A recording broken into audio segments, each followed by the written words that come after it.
Zaman Umar bin Abdul Aziz berapa? 36 rakaat. Madinah dulu 36, menyaingi Mekah. Mekah pakai tawaf, Madinah enggak. Orang Madinah bilang kita tambah rakaat kerana kita kalah sama orang Mekah. Orang Mekah 2 rakaat tawaf, 2 rakaat tawaf. Dulu, bukan sekarang. Ya. Yang 40 tu zaman Umar bin Abdul Aziz, 40. Jadi kau tanya tarawih berapa rakaat? Dulu tak ada 8 ya. 20, 23, 36, 40. Pilihlah mau yang mana. Saya pernah tawarkan sama jamaah, mau yang mana? Zaman dulu tarawih 23, 36, 40. Dia bilang 8 ya Ustaz. Tak masuk ni. Yang 8 dicari.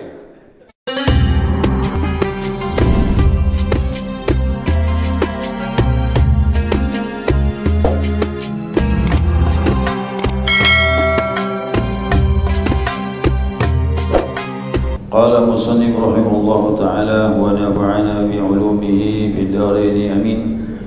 Jamaah salat zuhur yang saya muliakan, shaimin dan shaimat rahimakumullah. Alhamdulillah, senantiasa kita mengaturkan pujian dan syukur kita kepada Allah Azza wa Jalla atas limpahan rahmah hidayahnya. Pada saat ini setelah salat zuhur kita dapat melaksanakan lanjutan kajian kita, mudzakarah kita, itu panduan kitab Lubabul Hadis. Yang kemarin kita libur dan Jumat. Nah, kita sambung pembahasan yang kemarin. Zaman Umar bin Abdul Aziz berapa? 36 rakaat. Madinah dulu 36, menyaingi Mekah. Mekah pakai tawaf, Madinah enggak. Orang Madinah bilang kita tambah rakaat kerana kita kalah sama orang Mekah. Orang Mekah 2 rakaat tawaf, 2 rakaat tawaf. Dulu, bukan sekarang. Ya. Yang 40 tu zaman Umar bin Abdul Aziz, 40. Jadi kau tanya tarawih berapa rakaat? Dulu tak ada 8 ya. 20, 23, 36, 40. Pilihlah mau yang mana.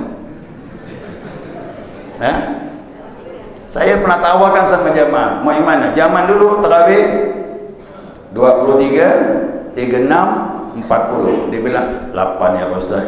Tak masuk ni. Yang 8 dicari. Nah, tapi yang 8 pun tak salah. Kerana ibadat tarawih ini ibadat sunnah. Tapi ijma' sahabat 23. Ya, ijma' sahabat. Ini ada pula bilang sama saya, Ustaz, 20 tu ikut sahabat, kata dia. 8 ikut Nabi. Dari mana kau tahu? Dari mana kau tahu? Nyaman ngomong macam itu. Dari mana kau tahu? Memangnya sahabat kompak melawan Nabi.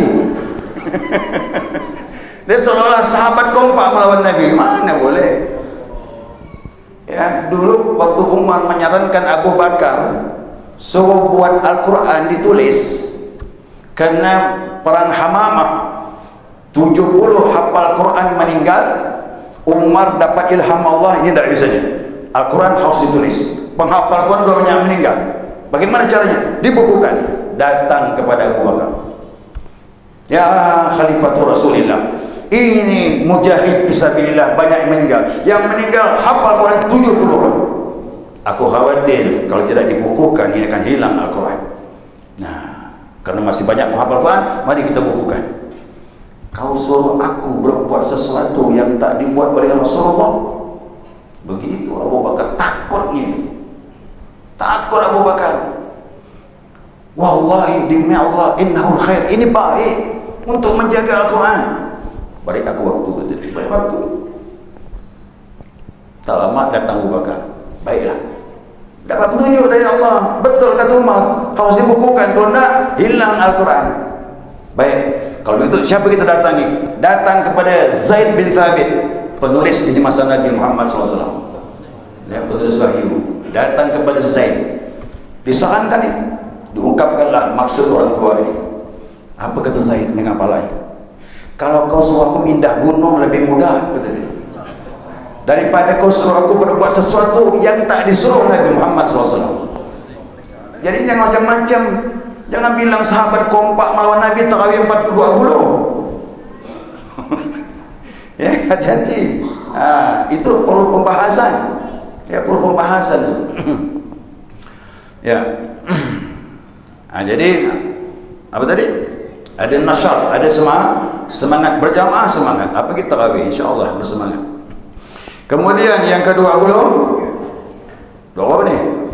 23 ya. Makin dekat dah ni. Wassalamatu min sifatin nifaq tadi. Insya-Allah orang yang berjamaah dilepaskan, diselamatkan dari sifat nifaq. Apa nifaq? Munafik tadi hadis Nabi sallallahu alaihi wasallam. Ya. Jadi orang berjamaah itu insya-Allah jadi mukmin dia, mukmin sejati insya-Allah. Ya.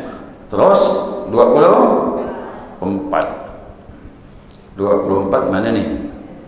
Min isaati dhanni bihi annahu tarkus salat. Dan juga dia menganggap, kalau dah biasa berjamaah, dia menganggap betapa jeleknya meninggalkan berjamaah, apalagi meninggalkan salat.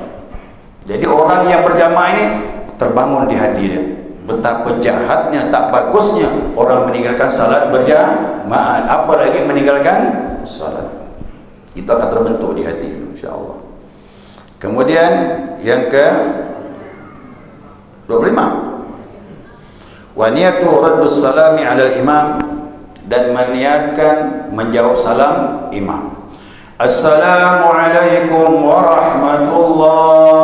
Assalamualaikum warahmatullah. Kata imam, makmum mengucapkan assalamualaikum.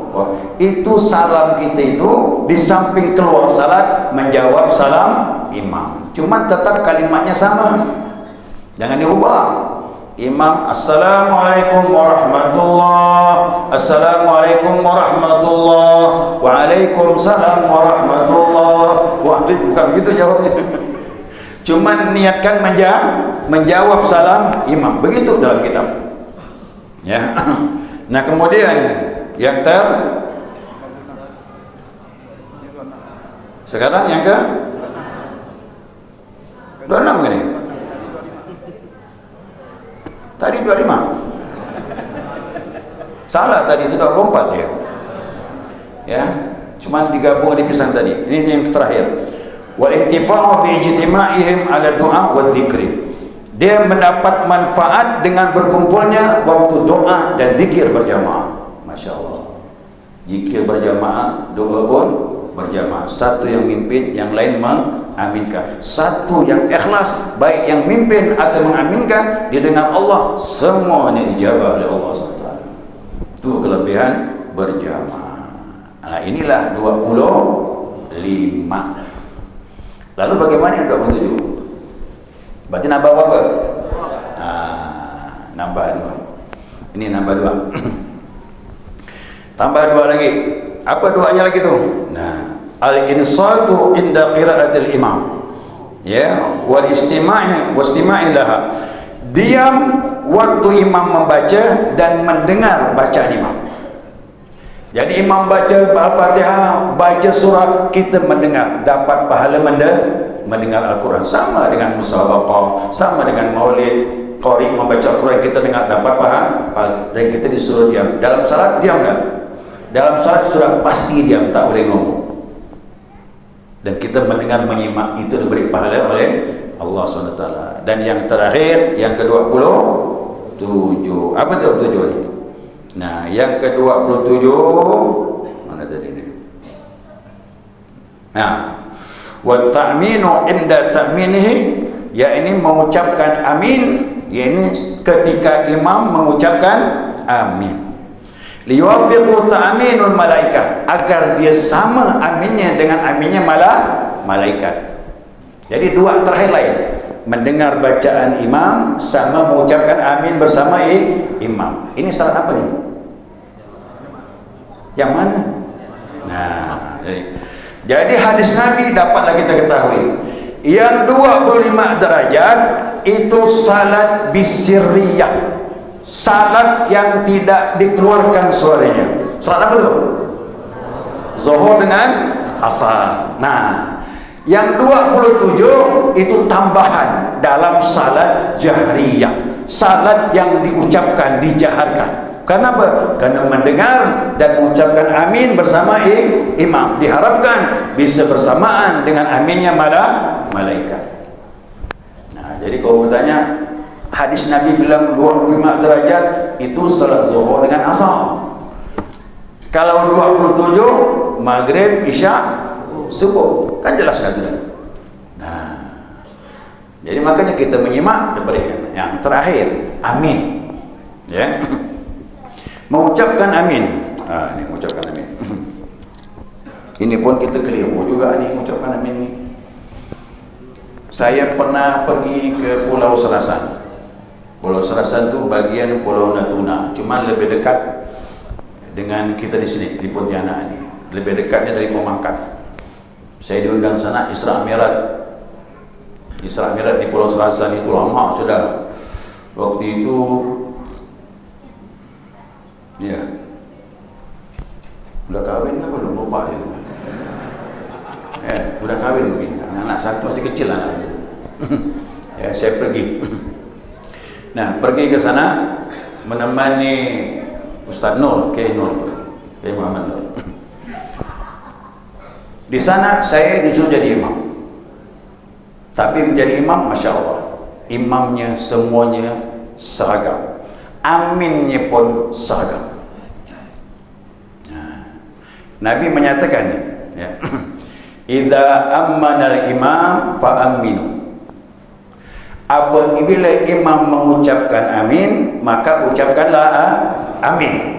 Nah, siapa yang ucapannya muwafaqah itu bersamaan dengan aminnya malaikat, ghufira lahu ma taqaddama min dzanbi, diampunkan dosa yang lalu.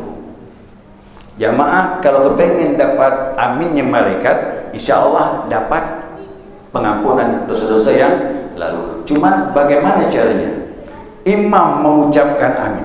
Apabila imam mengucapkan amin, ucapkanlah, ikuti imam. Kenapa? Nabi menyuruh kita supaya amin kita sama dengan amin malam. Ukuran macam mana? Ikut imam. Saya tanya jamaah, dengar tak amin malaikat? Mana tahu, saya pun tak tahu. Caranya, malaikat ikut imam. Ya, malaikat ikut imam. Berarti kita kalau mau sama dengan amin malaikat, kita pun mengikuti imam. Bagaimana caranya? Harus sama-sama dengan imam. Salat berjamaah tidak boleh mendahului imam. Tidak boleh bersamaan dengan imam, kecuali dalam masalah amin saja. Nah, kalau imam mengucapkan amin, ikut. Malaikat pun ikut. InsyaAllah dosa kita yang lalu diampuni oleh Allah Subhanahu Wa Taala. Ya, contohnya, ulangi soal. Kok ada contoh ni yang mana?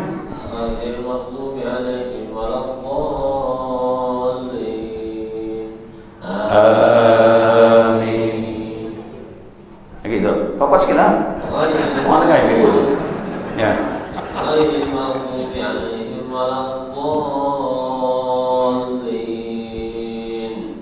Amin. Tunggu imam mengeluarkan masuk gitu. Gitu caranya. Ya. Tapi di Pontianak ini di mana-mana lah. Bahwa imam narik nafas. Waladhdallin itu panjang. Waladhdallin. Narik nafas dah. Narik nafas, imam narik nafas, makmum udah amin. Berarti mana duluan? Makmum dulu, bapak imam. Apakan lagi? Nah, apakan lagi disunahkan membaca Rabbil Firli sebelum amin. Lebih lama lagi. Ayo, kasih nama Rabbil Firli ini. Ya. Ghairil maghdubi alaihim waladdallin. Amin. Coba sebut waladdallin, Rabbil Firli baru amin. Tapi Rabbil Firlinya sir, tahu sampai dengar. Ghairil maghdubi alaihim waladdallin. Amin. Saya harus nunggu imam. Jadi saya begitu imam bilang saya masuk. Inilah dia amin bersama malaikat. Yang begitu insya-Allah dosa yang lalu diampuni oleh Allah Subhanahu Wa Taala. wallahu a'lam. Ya, selesailah. Jadi khusus bahas ini dia yang 27 sama 25 ternyatanya dapat kesimpulan. Tak mudah kita bayangkan 27 derajat, 25 derajat, rupanya ada tadi rentetan yang diuraikan tadi. Sekarang jamaah renung sendiri, kira-kira dapat berapa derajat. Ya, silakan, berapa derajat, kita yang tahu. Ya. Guru-guru diri yang terlambat tu mungkinlah 4 derajat 7 derajat. Kalau mau dapat semuanya awal-awal datang. Ya. Ya, demikian. Mau ada pertanyaan ni? Boleh? Silakan. Imam itu mengucapkan waladhdallin. Amin. Jelas. Pasangan. Jadi gimana? Dapat belajar saja. Ada kita nunggu. Dia tak pernah belajar jadi imam. Makmum ni nunggu kan imam, ya kan? Aminnya makmum tu nunggu imam, makanya imam harus keluarkan ucapan amin. Bagaimana kalau imamnya ghairil maghdubi alaihim waladdallin, nunggu tak keluar imam, udahlah imam lah amin. Bagaimana mau ditunggu imam tak keluar amin?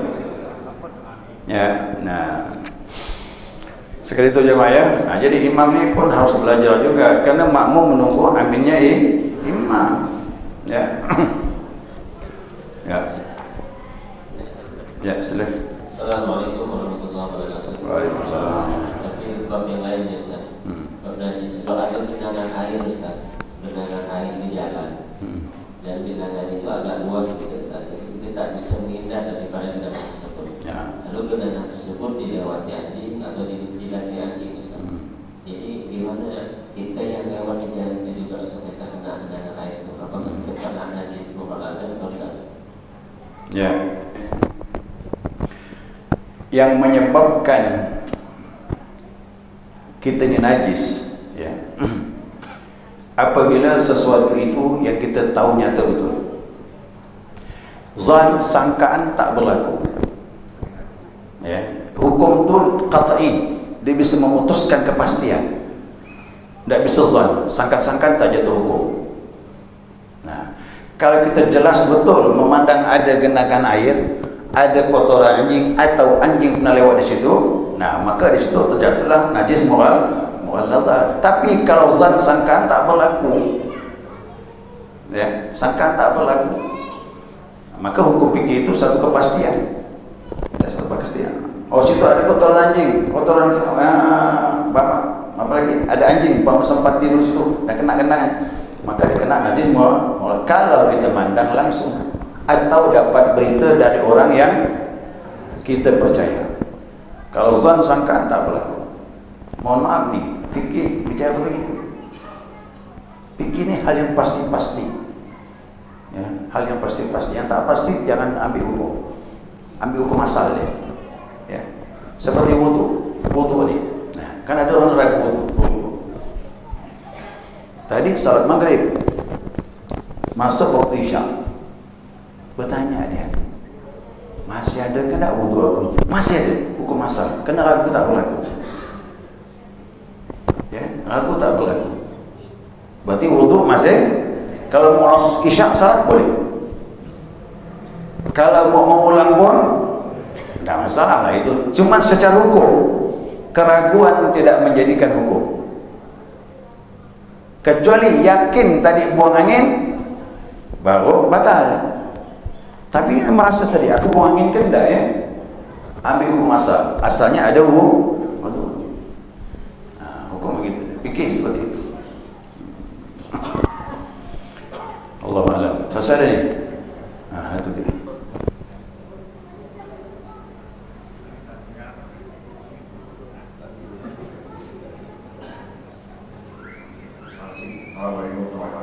Assalamualaikum.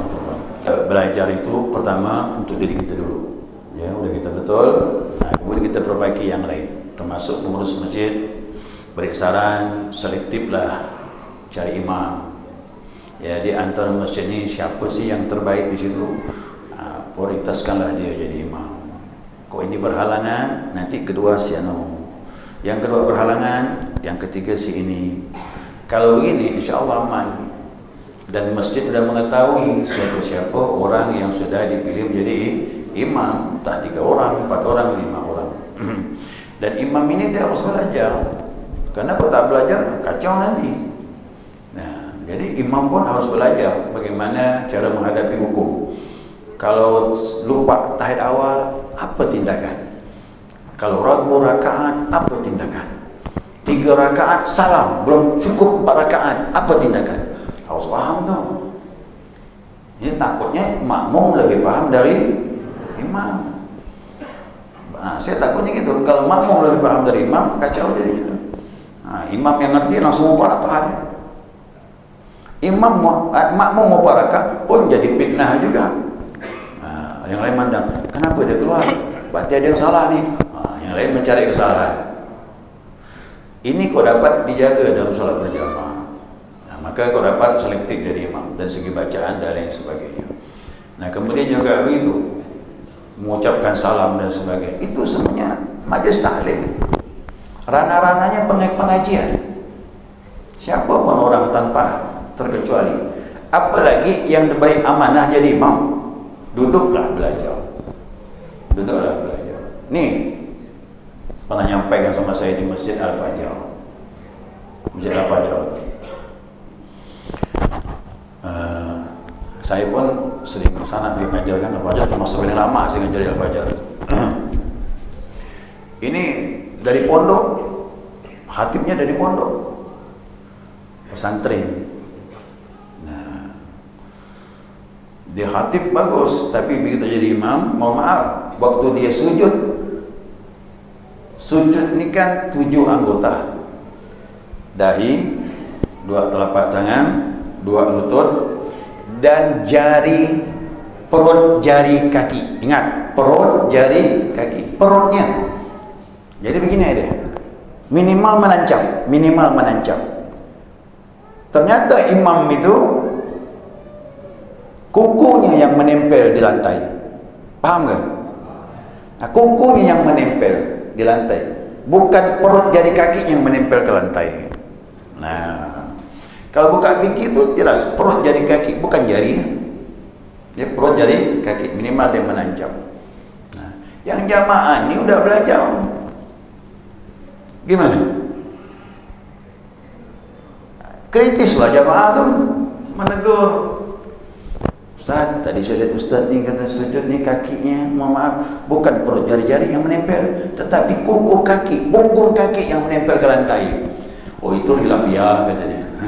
Khilafiyah pula, perbedaan pendapat. Nah, kan susah, itu ngeles tuh. Kuda gitu ngeles tuh dah. Nah, karena merasa dirinya dari pondok, tak terima ditegur. Nah, dia bilang itu khilafiyah katanya. Nah, itu yang kadang-kadang kita tidak mau, itu fitnah. Nah, jadi fitnah. Saya pernah ngajar di Mendawai. Di Mendawai itu. Lama di Mendawai itu. Di situ ada namanya Pak Uding, sudah meninggal lah. Mudah-mudahan Allah ampuni dosa dia. Ya, Pak Uding ni bagus, dia mandikan mayat, kemudian jadi imam di masjid, pandai ngomong. Kalau orang kahwin menyampaikan penyerahan barang hantaran, jadi dipakailah dia tu. Akhirnya lama-lama pun dipercaya jadi khatib. Diundang jadi karena biasa ngomong kan. Ngomonglah. Jadi dia khatib di Masjid Bansir. Masjid apa tu? Baitul Ma'mur, tidak salah. Masjid Bansir tu. Masuk dalam Ramadan tepi sungai. Si Uding ini maklumlah, saya ngajar di sana tu baru bab salat sunnah. Dia ikut belajar. Ya. Tetapi dia ni kan pakai teks keluaran dari Arab Saudi itu sudah banyak diterjemahkan ke sini, buku khutbah. Nah, di sana itu salawatnya tidak menyebut nama Nabi Muhammad SAW. Bunyinya sallallahu wasallam alaihi wa ala alihi wa sahbihi wasallam. Begitu dia. Dia pakai dhamir alaihi. Kita mazhab Syafi'i tak boleh. sallallahu alaihi wasallam ala sayyidina Muhammad atau ala Muhammad, begitu kan? Harus jelas nama Nabi, tidak boleh pakai dhamir. Nah, jadi kena protes lah. Situ banyak budak pondok kena protes lah suding tadi ini. Khutbah kita ini batal. Kenapa? Nama Nabi tak disebut, pakai dhamir tak boleh. Rukun khutbah tak lengkap. Yang mana? Cuba kau baca, tengok teks betul. Bunyinya gitu salawatnya. Wassallallahu sallam alaihi wa ala alihi wa sallam. Ya. Dia macam mana ni? Hukumnya batal, ganti dengan zuhur. Salat zuhur lah ramai ni. Jadi suding ni diam lagi kau lah salat zuhur. Ya, dia aku salah dia tak tahu. Macam mana kan? Dia bukan ulama. Ya kan? Bukan ustaz. Dia mandikan mayat. Cuman pandai ngomong, dia suruhlah jadi khatib. Tak masalah pula, yang penting lengkaplah rukunnya tu. Kalau rukunnya tak lengkap, nama Nabi tak disebut. Selesai salat zuhur, orang pun kritik dia lah. Kau ni gimana jadi khatib, tak tahu rukun khutbah dan sebagainya. Itulah, saya mohon maaf lah ni. Kau belajar di mana? Sama Ustaz Awam betul. Kena gitu. Saya jadi kambing hitamnya ni. Itu Ustaz Abu tu belajar di mana kata budak-budak bangsa. Itu saya bilang. Jadi ini namanya belajar tak tuntas. Belum masuk bab Jumaat sudah berani jadi khatib. Ya. Belum kaji salat Jumaat sudah berani jadi khatib. Saya tu siap terima fitnah saya. Gimana? Memang dia belum masuk bab itu. Belum masuk bab itu dia. Ya. Tetap orang nanya, kau belajar di mana? Kenal lah kita. Sandal lagi tidak. Mana apa kan? Itulah fitnah tu pasti terjadi. Cuma kita sabar menghadapinya. Memang kenyataan seperti itu, mau tak mau terima. Mana apa kan? Ya, jadi imam belajarlah. Ya, supaya paham mana membatalkan mana tidak dan sebagainya. Dan selektif hurufnya pun dapat yang bagus. Wallahu a'lam. Subhanakallahumma wa bihamdika asyhadu an la ilaha illa anta astaghfiruka wa atubu ilaik. Allahumma shalli ala Muhammad.